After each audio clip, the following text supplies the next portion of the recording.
Hey everybody, welcome back to the GameWisp Weekly Podcast. This is episode 10, and more importantly, this is part 3 of episode 10. That's right. And after a brief wardrobe change, accompanied by 8 hours of long, beautiful rest, we're back to finish this podcast. That's right. And so for part 3, we want to talk specifically about Facebook as a gaming video content platform. And the most important question we're going to try to answer during this segment is whether or not there's a future for content creators on Facebook and what that future looks like if it does exist.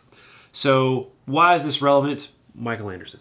Well, it's relevant because Facebook is really pushing their video platform. And it's not just embedding videos from all around the web anymore, but they've got their own video encoding and streaming platform that they've built into Facebook. And so as we see other platforms emerge that are not maybe going to serve the same need as, say, like YouTube, but offer the ability for people to distribute their video content to large audiences that are already built in, like Facebook. It's really important for content creators to think about, okay, I've got a presence on YouTube now. Do I need to start expanding to other platforms right now? Right. Do I need to start? Can I expand my reach? Can I grow my channel? Can I make more money, at the same time as my YouTube channel by reaching a different audience? And so I think we're going to see more platforms like Facebook emerge with a video component. So I think it's really important to look at this one specifically because it's so huge. Right. And I think it's important to take a little aside here and talk about the emergence of these video platforms in general. So, obviously YouTube been around forever. Now we've got Facebook, which is just actually, planting a flag on this. Like you said, they have their own encoding pipeline, their own uploading system, their own way of doing things now where your videos exist on their servers. And then we also have Twitter, who I just got the email from them yesterday. Hey, check out Twitter Video, which we knew it was in the works for a while. But now it's kind of rolling out to the masses, and people are coming on board to use that. Once again, they have their own, uploading and encoding pipeline system and infrastructure built out to support all that video that'll be coming in. But it's important to take a step back and realize that video platforms don't exist in a bubble, right? Just because you're uploading video to a site, encoding it and distributing it does not mean that site will function like YouTube. Right. And it's important to know that. It's important to know that when people visit these different websites on the internet, let it be it Twitter or Facebook, YouTube, Vine, whatever, there's there's different usage habits in place. And so, if we can look at that specifically with Facebook, since they've actually released some video data, which they released data on their video service at the end of January, and talked about how 65% of their views were on mobile. Yeah, which makes sense when you think about, if you step back and go, whoa, 65% of the video consumption is on mobile. That seems like a really large number. Sure, it's larger than YouTube's, which I think covers at or around 50% or lower, maybe. 50. But and so you're sitting there and thinking, okay, so that's really large, but within the scope of Facebook, that usage pattern makes a lot of sense because you just use Facebook on your phone. Right. You're in an elevator, you're in a taxi, you're in you're hopefully not driving, you're riding passenger seat in a car somewhere. That's right. So the video consumption pattern on Facebook makes sense with how YouTube is used. And it'll be interesting as like Twitter comes to the fore and to see what they do with their video, how that will be used. I anticipate there will also be a really high consumption rate on mobile. Yeah. And if you're a video content creator, that's something to keep in mind, particularly if you're having to deal with content at low resolutions or terrible bandwidths, or are people consuming this content when they're distracted by being in the environment, moving around, I'm on an elevator, I'm going to watch this for 5 seconds. I think that's important to keep in mind, particularly in the case of Facebook. I don't necessarily think a 35-minute long Let's Play is going to flourish on someone's Facebook feed. I don't think it's going to work. Yeah, and I think that gets into what the difference is for the platform. I think we'll cover that maybe a little bit later in this particular section, but I think, and that applies to some of these other platforms as well, because you can't just take what YouTube is and sort of say, oh, another YouTube's on Facebook now, or another YouTube's now on Twitter. I'm going to upload the same content, it's going to be interacted with in the same way, and it's going to be, used the same way. It's not true at all. It's not going to happen. Yeah, and I think that's a big mistake that people can make. Going into this, based on our research and kind of seeing what the emergence of these different platforms is, specifically with Facebook. We went through and uploaded video and to our we've got a GameWisp Facebook page. We uploaded videos to it. We sort of featured it, and I was struck by how rudimentary their tools were to some extent. Rudimentary in what extent? Like So, for the video, for managing video? Or? yeah, for all of it. So, you know, Facebook's really good at what it does, and now they're adding like another thing. Well, and Facebook is really good at serving ads. Right, for sure. And my, my assumption going into their video platform is they were going to launch it, and it was going to be equivalent in some way to the YouTube experience. Right. And, looking back, that's kind of foolhardy because, YouTube is all about uploading, distributing video, right? That's like what they do, finding video. And so even just like the uploading process for a video was totally like, it was just so bare bones. I don't know if you remember that. Put a video here, yeah. And it was just sort of like, we're going to sort of encode this, and then it's going to pop up on this page, and when it's done. Yeah. And where do I manage my videos? And there's nothing really, equivalent to a playlist. Yeah. And so a lot of the things that YouTubers are very used to dealing with don't exist yet on Facebook. Yeah, and I think I got the perspective, going back and thinking about how within the process of uploading this video and distributing it across Facebook, like it felt like it was meant to be a very transient thing. Yeah. Like, I'm going to upload this video, it's going to run across some feeds for a while, and then it's probably going to go away. Right. Whatever. Whereas, on YouTube, it's much more of an archive. I go to a channel, there's all kinds of videos, there's all kinds of playlists. They're going to be there in perpetuity, we hope, or whatever, with view counts in place and everything, and we're going to see it all. And that's not to say Facebook doesn't have view counts and comments on videos, but like they just sort of disappear. I think they have their moment in the sun and they fall off. Right. And that's where like, it's Facebook. It's similar to Twitter. I'm interested to see how their video goes, but Twitter is all about what's happening in the moment. You go on your Twitter feed and you see stuff, you interact with people, and then it's gone. You don't, you don't ever really dig back through your Twitter feed or anybody's Twitter feed unless you're like trying to find dirt on somebody. Exactly. And you're like 4 years ago you talked to this person. Now you say you hate them. It's just like that kind of thing. But other than that, you're not specifically looking for like archive, like a I don't know, videos that are like evergreen don't really like may not fit with Facebook. It's true, and Facebook's really frustrating that way in general, and that it's easy to find things on Facebook. It's very hard to find a certain thing on Facebook. Like if something appeared in your feed, maybe it's gone a little later, and the way they pick and choose and curate a feed, it can be kind of frustrating if you're looking for something in particular, which is why it can be very hard. I think it's foolhardy to make the assumption that any video you distribute through Facebook will have some sort of like lasting longevity in terms of easy accessibility and things of that nature. You might have a permanent link to it, to the page with the video, but it's not going to show up in feeds. People are going to have a hard time finding it, that kind of thing. So that's really important to keep in mind. And I think what we learned from kind of distributing a video across Facebook was that you really shouldn't use this to have like a permanent video presence. In my mind, it would work very well as kind of a promotional platform to maybe promote people to come to a YouTube channel, or to come to your own owned and operated site or whatever that has some video content. Your GameWisp channel, or whatever. So like in a lot of ways, you need to keep in mind that you're playing by a different set of rules. And as time goes forward, we'll figure out what those rules are. But right now, it seems like the best way forward with Facebook video is to use it to promote yourself and not necessarily to distribute long-form episodic video content. Now, with that in mind, we ran a little experiment because we think the most relevant thing you can do right now is use Facebook to promote yourself, promote your channel, or on YouTube or GameWisp, or what have you, promote and promote what you're doing. And so we wanted to distribute a short video as an ad on the Facebook platform and see what the response was like. See how many people clicked through, why they clicked through, and what that looked like. And so we had to part with a little bit of money to do this, which I think might be cost prohibitive, especially if if you're just starting out as a YouTuber and you don't want to really spend money on your channel. This isn't the way to go. But for example, we had to spend $40 to have an estimated reach of, what was it, 4,000 to like 12,000. And if you're unfamiliar, when you upload a Facebook video as an ad or an ad in general, you can say like how much you want to spend over the course of a period of time, or you can specify how much you want to spend as like a CPM kind of deal. There's an auction style system to do I think any click through is worth this much money to me, and basically Facebook takes a lot into consideration and says, okay, well then we're going to cost this much per click, and that's going to count towards your maximum spend, and we'll run this ad until we hit your maximum spend. Our maximum spend was $20 on 2 videos, so $40 total.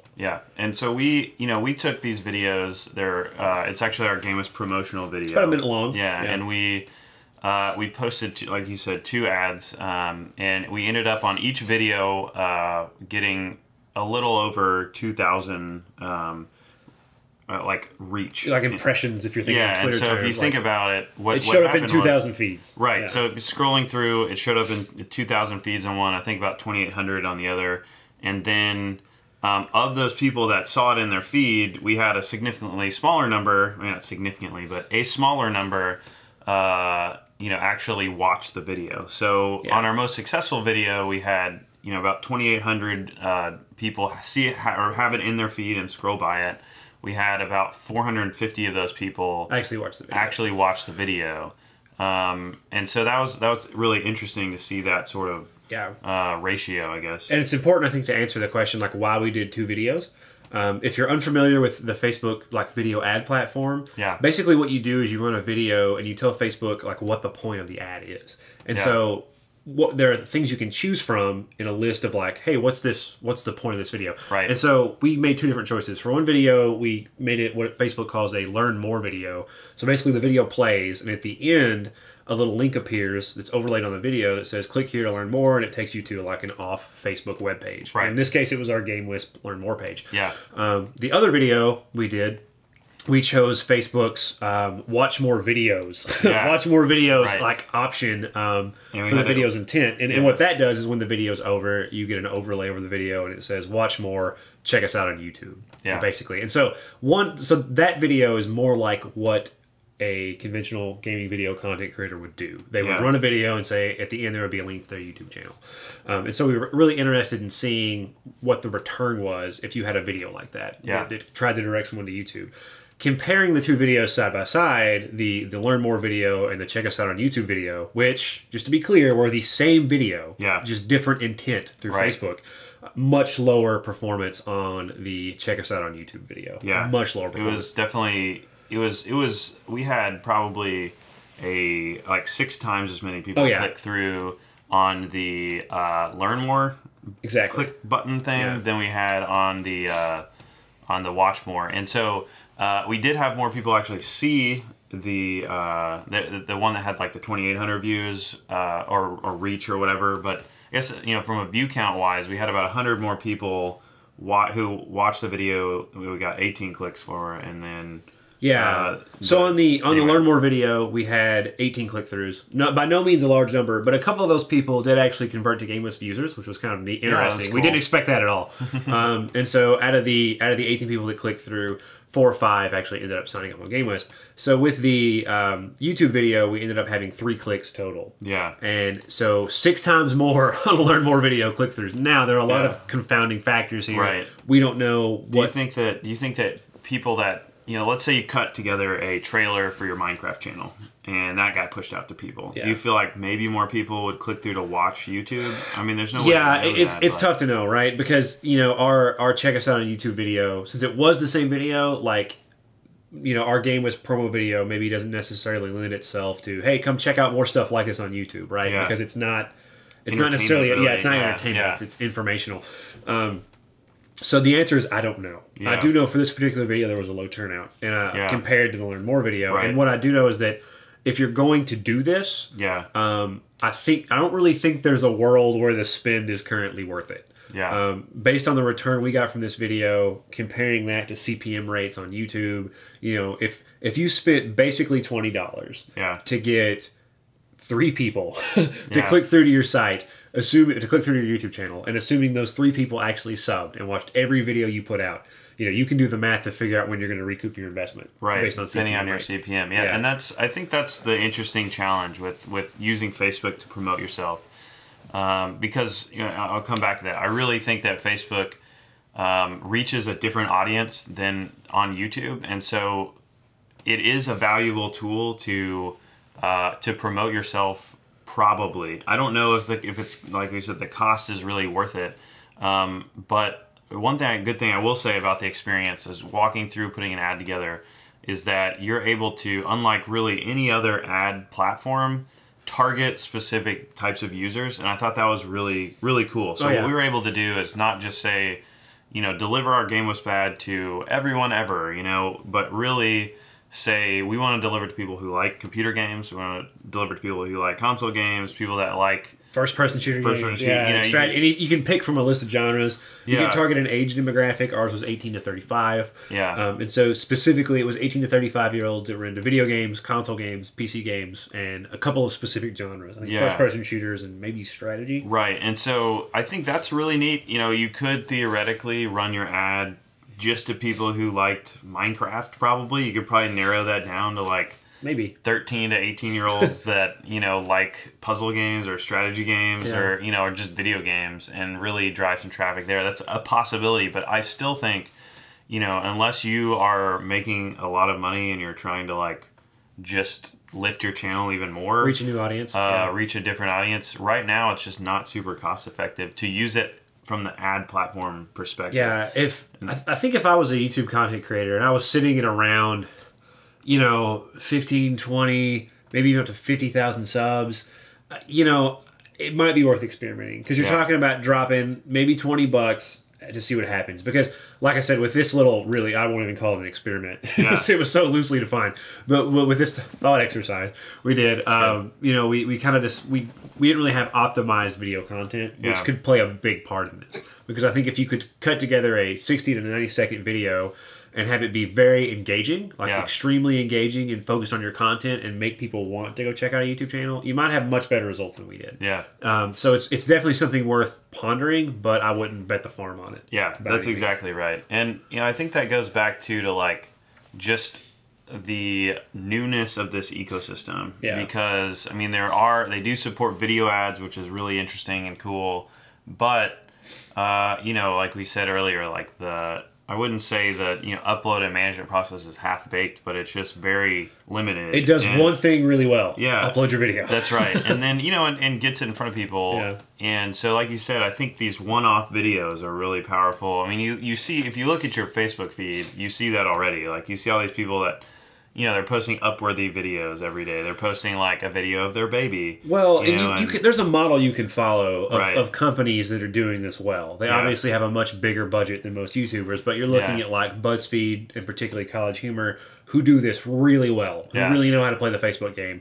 And they do it by putting together short videos that are extremely engaging, that are funny, and you want to sit down and watch. And it's really important, too. They also, I don't know if you've noticed what they do with their editing of their video, actual video. Mm-hmm. You know, since you scroll through the feed and there's no audio, they have to quickly make it compelling visually. Yeah. And so you really have like 1 or 2 seconds to like make your pitch really to somebody to stop, because the videos now they play automatically in the feed, and you have to actually like click on it to get the audio to pop up. And so I think there's an art form to that, like 1 to 2 seconds of somebody like scrolling slowly through their feed.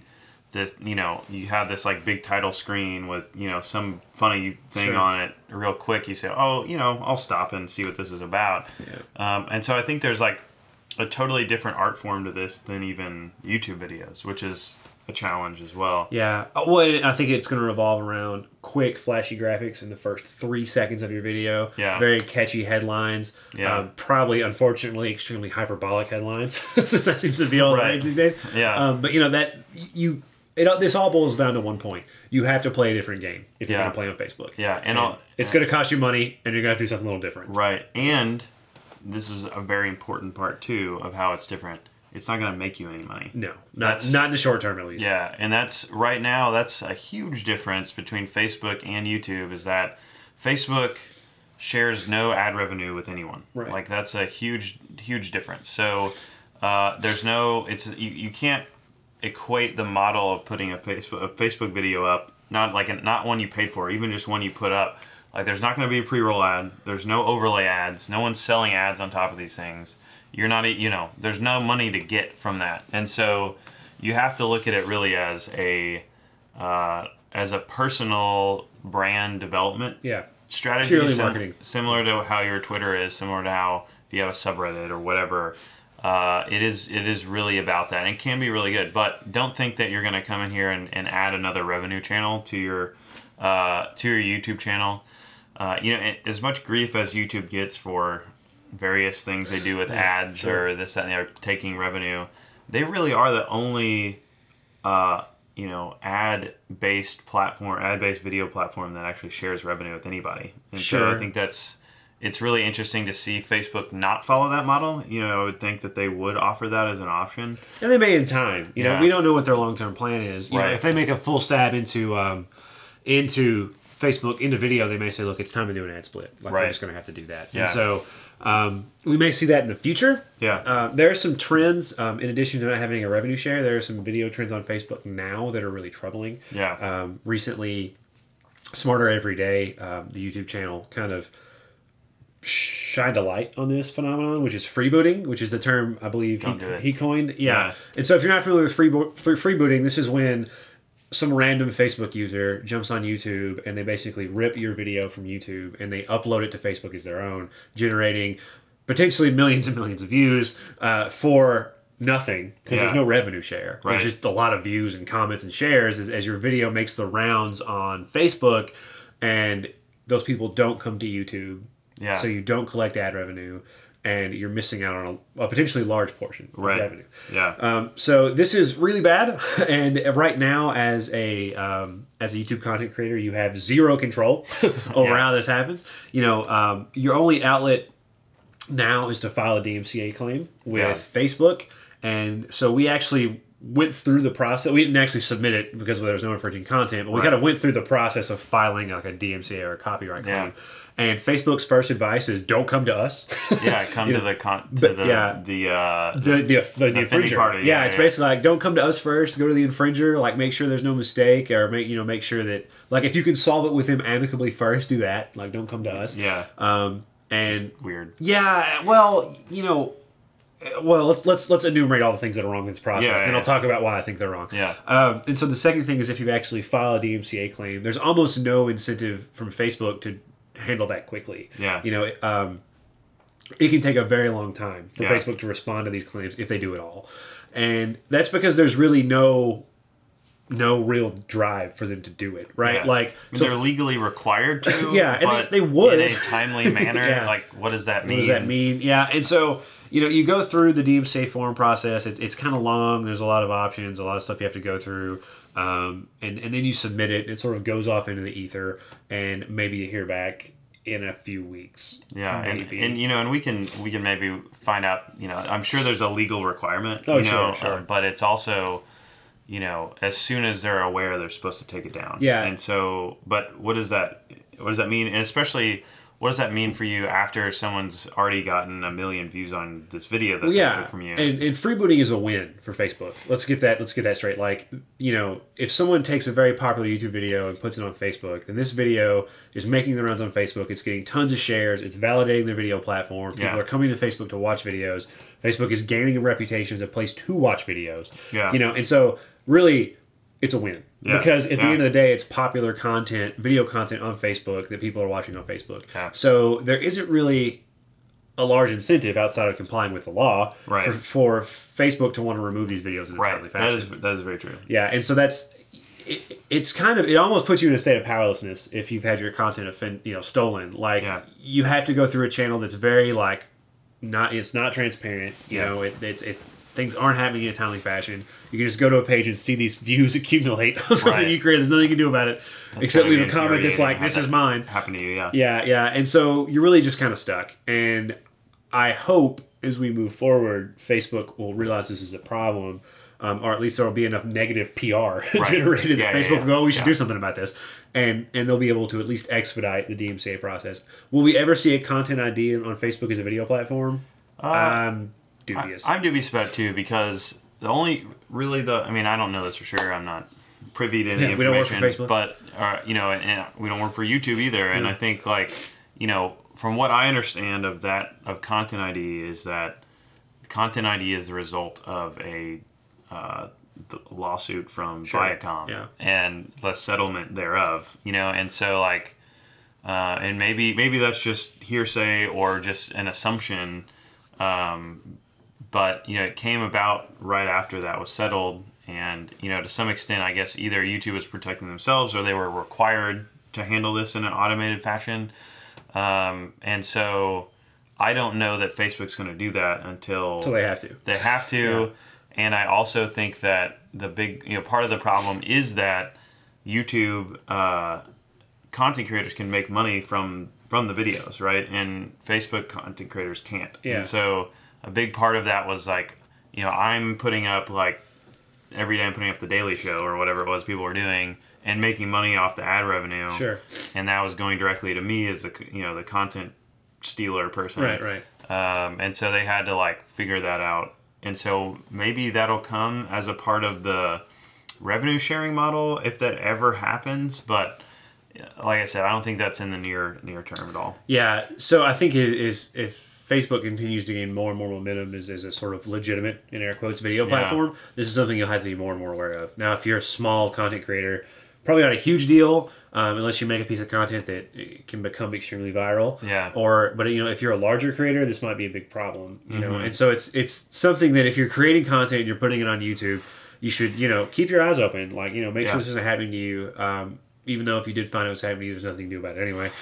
so you're still stuck, but at least you have the knowledge. That's knowledge right. is power. But definitely something to keep in mind. And so I think to kind of wrap all this up, the main takeaways from Facebook is that Facebook is a large video platform. Yeah. It is very good at reaching people in a targeted way. Yeah. But you have to understand that the video that you deliver through Facebook has to be different. Yeah. It can't just be repurposed YouTube content. You have to make something highly engaging in the first few seconds. Yeah. It has to be very short because people are going to be cruising past it in their feeds. And so you have to be able to grab attention just lightning fast. Yeah, totally. If you could do that, the ad spend that you would have to spend to get that video in front of people might be worth it. Yeah. Probably not in the short term. Right. Maybe in the long term.